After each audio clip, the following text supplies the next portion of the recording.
ಮತ್ತು ಭಯನೂ ಮೂಡಿದ ಜನರಲ್ಲಿ ಹೋಗಬಾರ್ದು ಮುಂದಿನ ದಿನಗಳಲ್ಲಿ ಅಂತೇಳಿ.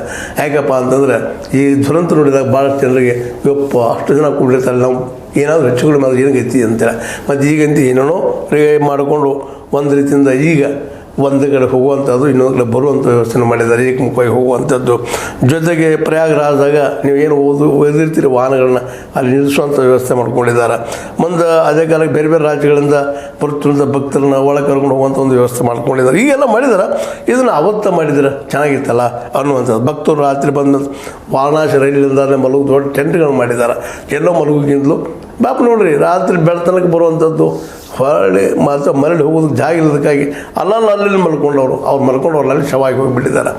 ಈ ಎಲ್ಲ ಹಿನ್ನೆಲೆಯಲ್ಲಿ ಈಗೇನೋ ಒಂದಿಷ್ಟು ಕ್ರಮ ಕೈಗೊಂಡಿದ್ದಾರೆ ಅಲ್ಲಿಯ ನಮ್ಮ ಉತ್ತರ ಪ್ರದೇಶ ಸರ್ಕಾರ ಅಂತೇಳಿ ಸುದ್ದಿಗಳು ಬರ್ತಾ ಇದ್ದಾವೆ.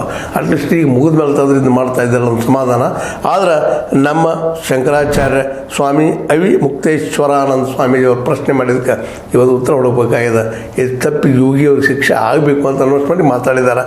ಮತ್ತು ಮೀಡಿಯಾನು ಇದ್ದು ಸತ್ಯ ಯಾಕೆ ಹೇಳ್ತಾ ಇಲ್ಲ ಅಂತ ಕೇಳ್ತಾ ಇದ್ದಾರೆ. ಸತ್ಯ ಅನ್ನೋದು ಗೊತ್ತಾಗಬೇಕು ಜಗತ್ತಿಗೆ ಅಂತೇಳಿ, ಅದು ಉಳಿದು ಅಂತೇಳಿ ಎಲ್ಲ ನೆಲೆಯಲ್ಲಿ ಈಗ ಆದಂಥ ಈ ದುರ್ಘಟನೆಗೆ ಕಾರಣರು ಯಾರು ಅಂದ್ರೆ ಇಲ್ಲಿ ಆಡಳಿತ ಅನ್ನೋದು ಸ್ಪಷ್ಟವಾಗಿ ನಮ್ಮ ಶಂಕರಾಚಾರ್ಯರದು, ಸಾಕಷ್ಟು ಜನ ಪ್ರಜ್ಞಾವಂತರದು, ಆಡಳಿತಗಾರರು. ಅದಕ್ಕೆ ಯೋಗಿಯವ್ರು ಏನು ಉತ್ತರ ಕೊಡ್ತಾರೆ.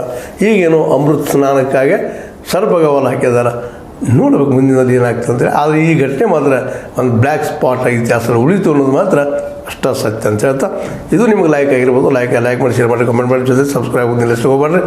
S16 ನ್ಯೂಸ್ ಇದು ಸತ್ಯದ ಕೈಗಾರರಿಗೆ ವಂದನೆಗಳು.